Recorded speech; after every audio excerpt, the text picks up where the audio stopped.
Nah, kalau kalian lagi nyari-nyari hosting murah yang servernya di Indonesia, nama Nusantara Host ini, wah, pasti sering banget seliweran kan? Tapi nih, tawarannya itu kelihatan terlalu bagus untuk jadi kenyataan. Pertanyaannya, ini beneran best deal atau malah jebakan? Yuk, kita bongkar bareng-bareng. Oke, kita mulai dari sini ya. Rp10.000 per bulan. Gila kan? Angka ini loh yang bikin semua orang langsung noleh. Bayangin aja, di pasaran hosting yang ramenya minta ampun, harga segini tuh ya jelas bikin kita penasaran dan pengen ngeklik, pengen tahu lebih jauh. Nah, dari sini muncul pertanyaan utamanya. Ini beneran the real deal gitu? Kayak nemu harta karun tersembunyi? Atau jangan-jangan ada tapinya? Yuk kita coba selidiki lebih dalam. Oke, kita masuk ke bagian pertama. Coba kita lihat dulu, apa sih yang mereka pamerin di etalasenya? Janji-janji marketing apa aja yang bikin Nusantara Host ini kelihatan menarik banget dari luar?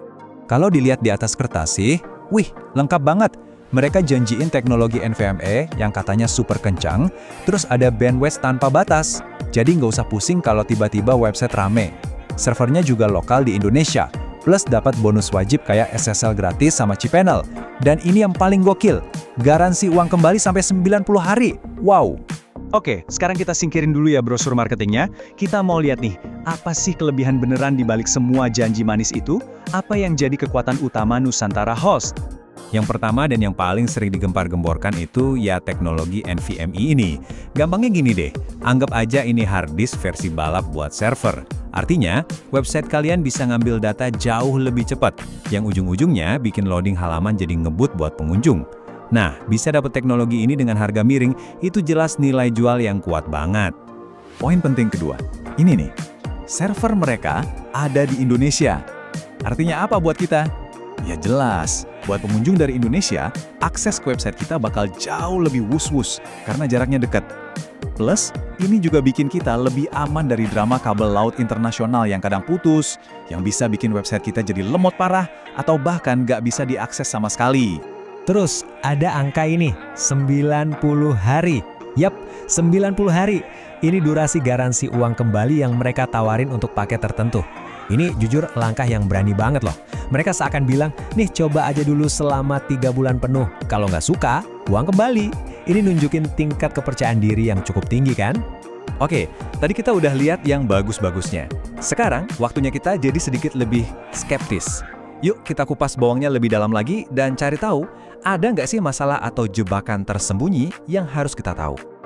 Nah, di sini kita perlu mulai waspada. Coba perhatikan angka ini, 99%. Ini adalah jaminan uptime yang mereka kasih. Sekilas kedengarannya bagus banget kan? Tinggi, meyakinkan, hampir sempurna lah. Tapi tunggu dulu, di dunia hosting, angka di belakang koma itu penting banget. Jadi pertanyaannya bukan soal 99% yang kita dapat, tapi apa artinya kehilangan 1% sisanya itu? Apa risikonya? Dan di sini perbedaannya kelihatan jelas banget. Standar industri itu biasanya di 99,9%. Itu artinya website kita kemungkinan down sekitar 8-9 jam dalam setahun. Masih oke lah. Tapi jaminan 99% dari Nusantara Host, itu artinya website kita bisa offline sampai 87 jam. Itu lebih dari 3,5 hari. Bayangin kalau kalian punya toko online, rugi berapa tuh selama 3,5 hari? Selain soal uptime, ada beberapa red flag lain nih yang perlu diwaspadai. 1. Soal transparansi perusahaan.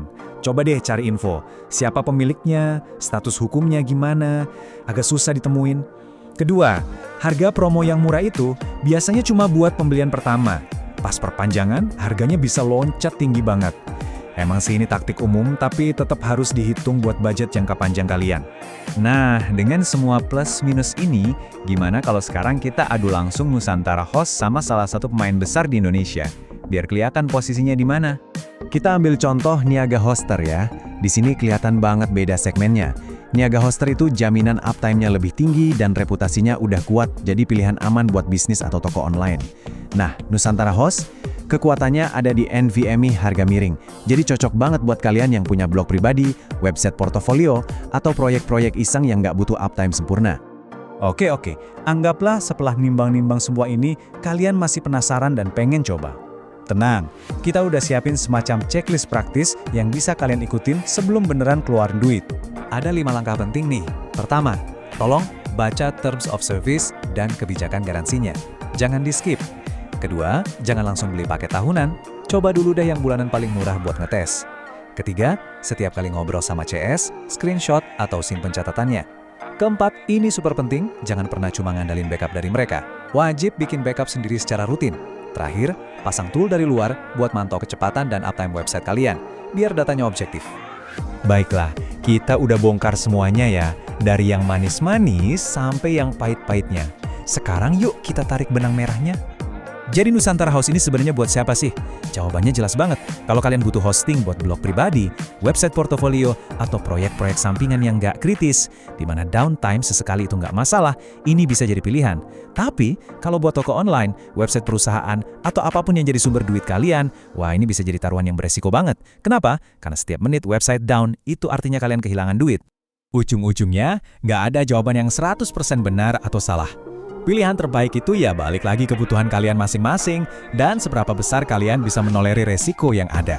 Jadi, sebelum kalian ambil keputusan, coba deh pikirin pertanyaan ini. Website itu kan fondasi kalian di dunia digital ya. Nah, seberapa berani kalian membangun fondasi itu di atas tanah yang mungkin sedikit goyang? Coba direnungkan baik-baik.